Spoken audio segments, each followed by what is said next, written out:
Good morning guys, good afternoon or good evening, whenever you're watching this. You're back with another episode with me, Mr. AJ Focus. Today I am doing the talk on the Ford Fiesta ST Mark 8.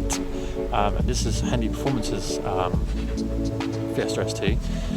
I have done a cinematic on this car already. If you haven't seen the video, I would have linked it at the top up here, so go and watch that video and then come back here and then watch this video. Or if you just come from that video and you're here, welcome. So yeah, we're going to be talking today about this. Now this thing is pretty rapid. Just driving it out of here, I forgot how quick it was. It is pretty quick, I ain't gonna lie. But before we get into this, don't forget, if you are new to the channel, don't forget to subscribe at the bottom and also click that bell notification button that just tells you when I upload my new videos. And if you haven't already, go and add me on Instagram and Facebook. It's AJ Focus, nice and easy. And while you're there at the Facebook page, why don't you go and check out the AJ Focus storefront as well for the merchandise, hoodies, t-shirts, key tags, and all that good stuff. And we do have some new stickers as well. So go and have a look there. If you see anything you like, just send me a message. Right. Let's get on for today's video then. Stay tuned. Okay, so you are going to want to know what's been done and what you can get done to your Ford Fiesta ST Mark 8 if you're looking to get a little bit more power out of them, because I think as standard they come with almost 200 horsepower, which from 1.5 3-cylinder is madness, to be honest. But with this package, this is a MSD Stage 1 remat, taking the car from its standard horsepower to now 230 to 260 horsepower, which is absolutely madness, and I can guarantee and tell you now after driving it, it is, and because it is in a lightweight Fiesta, it is pretty rapid. So we're going to start on the front of the car here and then we're going to work our way round.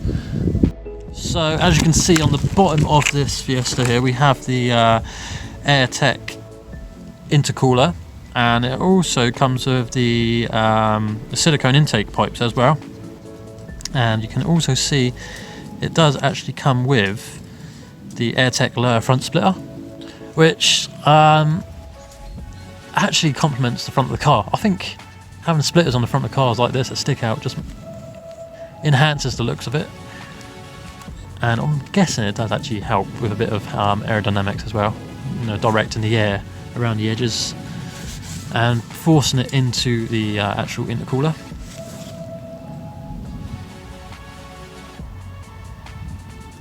So all round on all four corners of the car we have very nice, and they are actually really, really nice in black as well. They seem to complement the car as well. These are 18-inch OZ Racing Ultra Leggera lightweight alloy wheels. Now I don't know if it's called OZ or Oz, however you want to pronounce it, but these actually do look really, really nice. These are the sort of wheels I would probably have on my car. So yeah, the style of them are really, really nice, and they're wrapped in some Michelin Pilot Sport tyres. I'm not entirely sure what they are. I'm guessing they're Cup 2s, Cup 3s, I'm guessing, however they are. But they are also having on here the 20mm wheel spacers as well. That's on all four corners, so as you can sort of see in there, it gives the car a nice sort of stance as well. Just fills those arches really, really nicely. And again on the back of the car, you have the same style wheel spacers as well, 20mm wide with the OZ Racing Ultra Leggera alloy wheels. So yeah, they've pushed out really, really nice. Like I said, it just fills the arches quite nicely on there. So the car is actually lowered as well. It has been lowered on KW lowering springs, and it gives the car a nice stance. They are actually 20mm all round on all four corners, with the 18-inch wheels on here. and the 20mm lowerness of the car, it does feel the arches quite nice as well from Hendy Performance. I'm guessing, yeah, you can definitely get everything you see here today. Just give the guys down at Hendy Performance a call, because they're all really nice chaps down there. And before I do come to the end of this video soon, I just want to give a massive thank you to Steve for letting me take this really nice Fiesta Mk8 ST. I'm not normally a fan of the Fiestas because of the Mk6, I think it was, with the 150 horsepower. It sort of put me off, but now, since they make them with the 1.6 turbo and now the 1.5 turbo, they sort of, I don't know, they just sort of stand out a bit more for me now. Small engine, and I'm quite surprised on how much power you can actually get out of them. So on the back of the Fiesta, it's quite hard to see, and but it is there, and I'm sorry about the wind noise because the wind's kicking up a little bit. Inside it is valved, but this is a Miltek catback exhaust system, acoustic exhaust system. So it has, like I said, it's got the valve in there. So inside the car you can press a button, it will close the valve to quiet it down. If you're like going, I don't know, through a house and estate at night, or if it's just don't want to be a hooligan, so you have the option to quiet it down, which is really, really nice, especially doing long motorway journeys as well. So you have the option to quiet it down so it's not too noisy, but it does sound good. And I'll give you a rev clip quickly. Okay, so at the moment it's on normal mode, so the valve is quiet, as you can probably hear. It's still got a bit of a nice tone on idle, but if I go and open the valve now, listen to the exhaust tone change.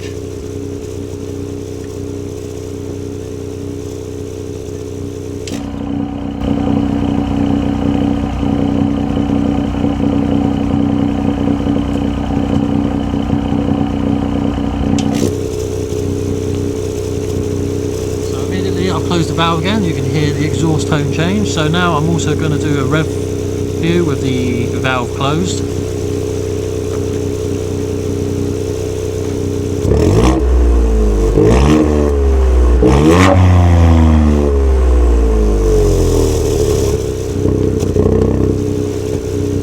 So you've still got a nice bit of rasp there with the valve closed, so now I'm going to open the valve so you can hear its full throatiness.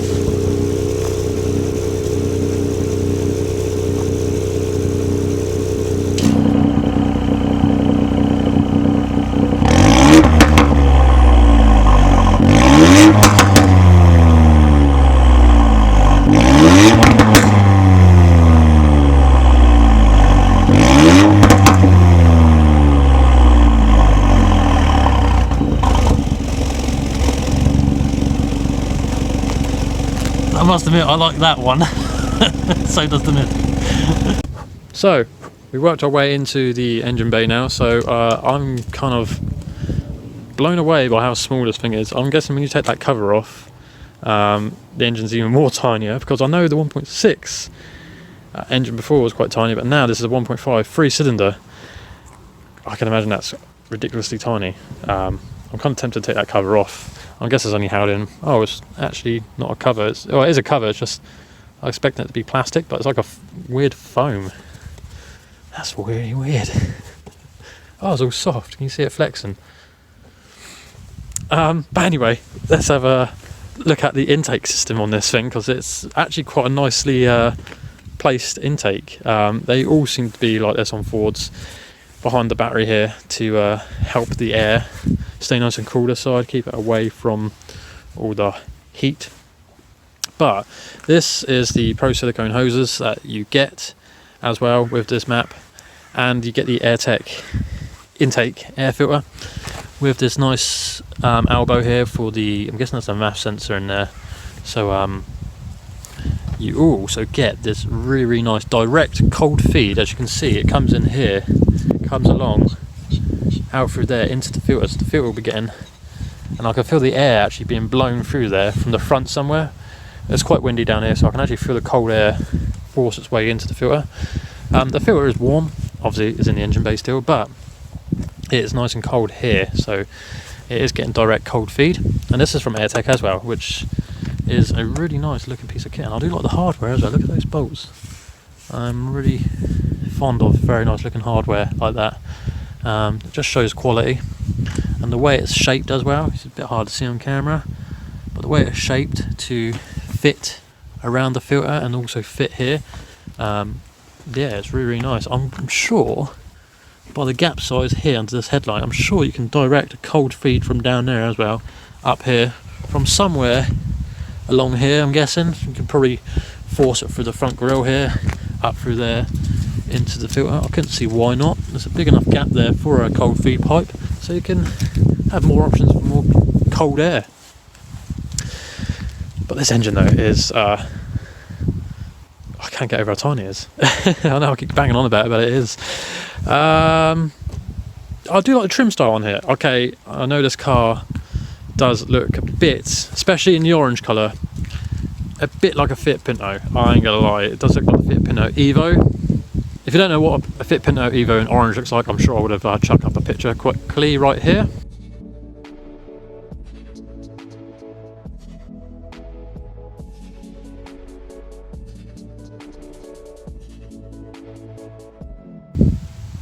So yeah, that's what that is.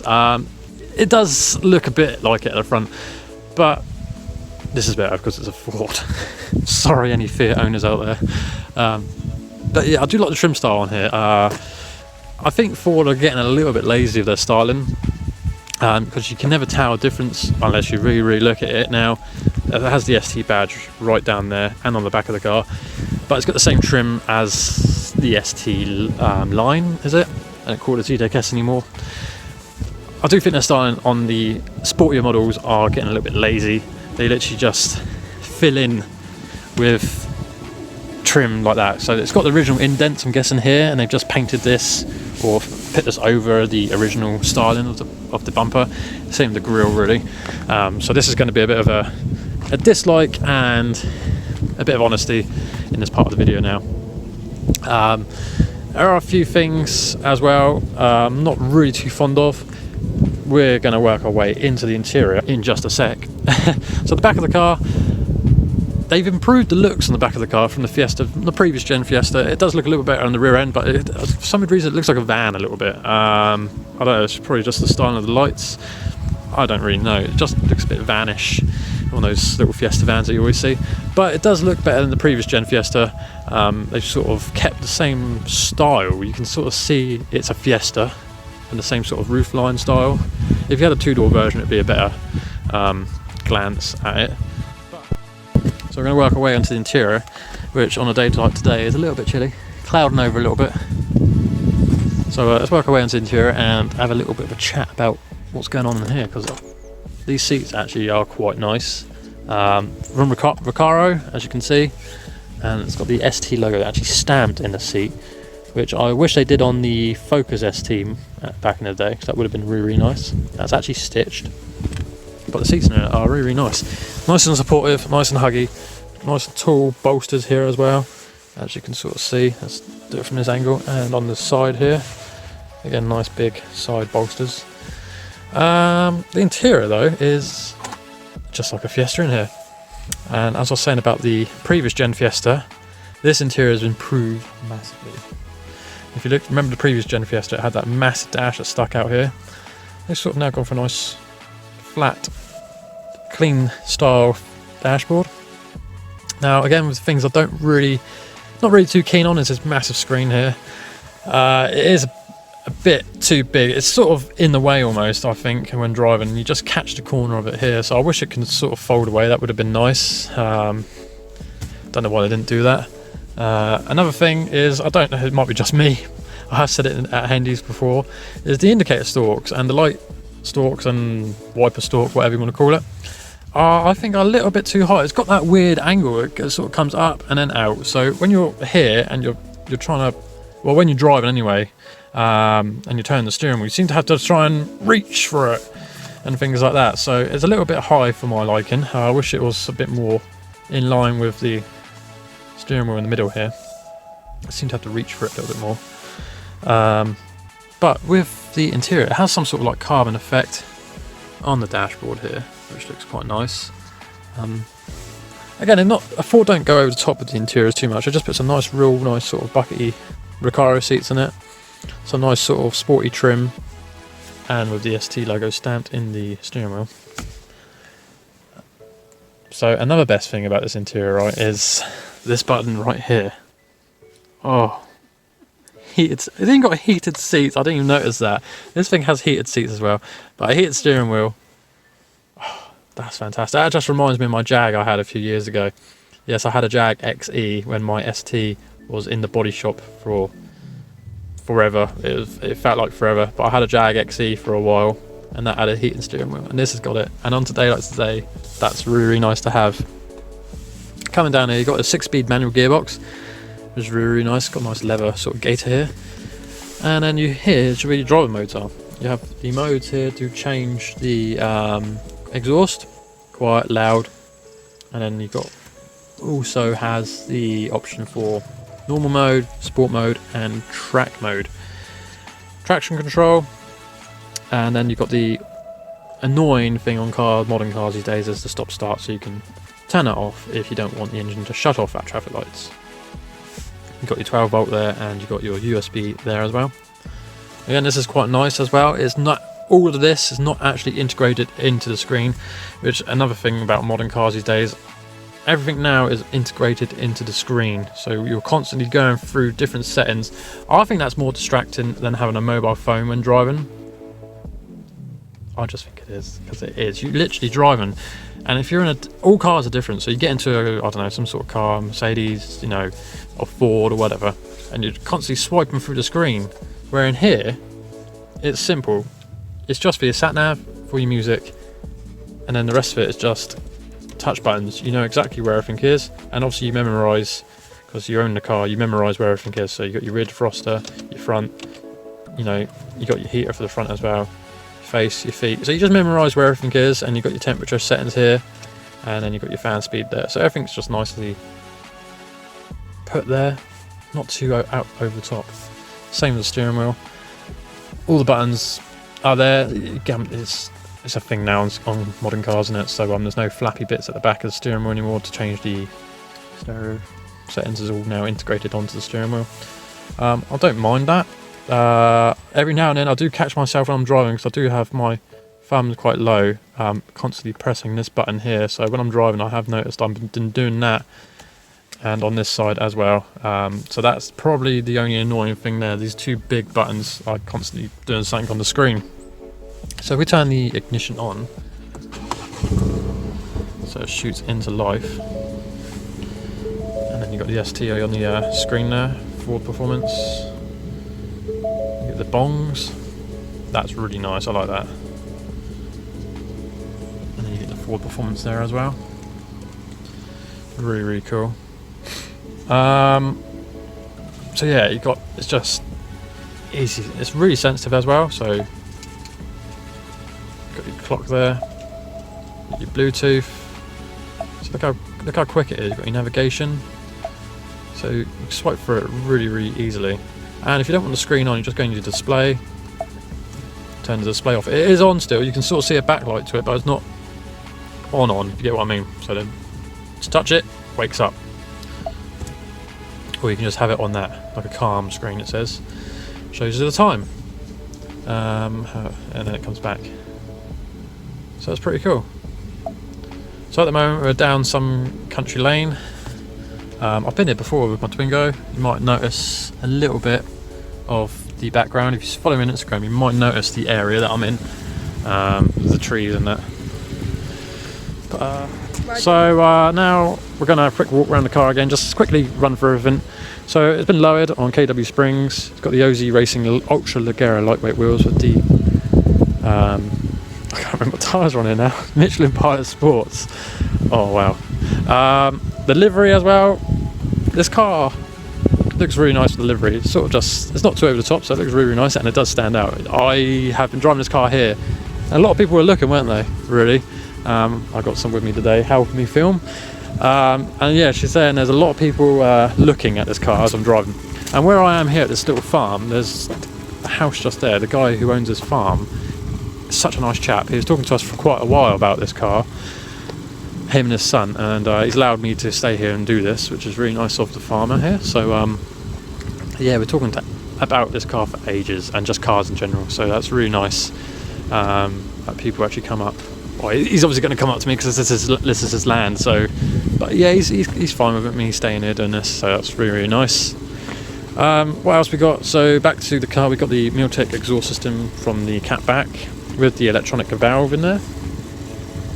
And then yeah, really, really nice package. You got the stage 1. You got the intercooler as well from airtec, which I was looking earlier how close it sits to that front grille. So that gets maximum cold air constantly, which was my biggest issue with the Focus ST Mark II. The intercoolers sit too far back. I know they have scoops, don't they, to direct the air into it, but I like it if it's sat as close as that to the front bumper. So that's really, really cool. I do like these. It might not be shown up on camera because of the LEDs, but it's a nice strip that follows the headlight all the way around. That looks really, really nice on it as well. It's like a daytime running light. I'm not normally a fan of daytime lights, but on here it looks alright. Oh, I almost forgot as well, it has the extended lip spoiler at the back as well. That is a huge lip spoiler, as you can see. Almost forgot about that. So that is really nice. Alright then guys, well I hope you like this little talk video. I hope it's what you expected. I mean, I've tried my best. I'm going to be doing a few more videos like this, hopefully. And obviously, Hendy Performance has supplied me the car today. And I'd like to give them a massive thank you. And a huge thank you to Steve for letting me take this out. Now, one last thing before I do end the video. This car is actually up for sale if you're interested in purchasing this very Fiesta right here. The one that me, AJ Focus, has been driving. And what Hendy Performance have done to the car. So everything you see here on the car is up for sale. So if you want to go on their website, it's hendyperformance.co.uk. Just go on their website and give them a call. Say you've seen the video, you got recommended by me, or you just, you know, just let them know where you've seen it, because I would really appreciate that. So like I said, this car is up for sale and everything you see on it is what you get. I don't know what warranty comes with, you have to talk to the guys there, but just go on their website, Hendy Performance, and see what you think. Thanks guys very, very much for watching. Like I said, if you are new to the channel, don't forget to subscribe at the bottom. Follow me on all social media, Instagram and Facebook, and I'll catch you again on my next video very, very soon. Hopefully with another performance car from Hendy Performance, because there are a few there I've got my eye on. Focus RS's and Mustangs, and a little cheeky GTR hopefully. See you guys later on. Yeah.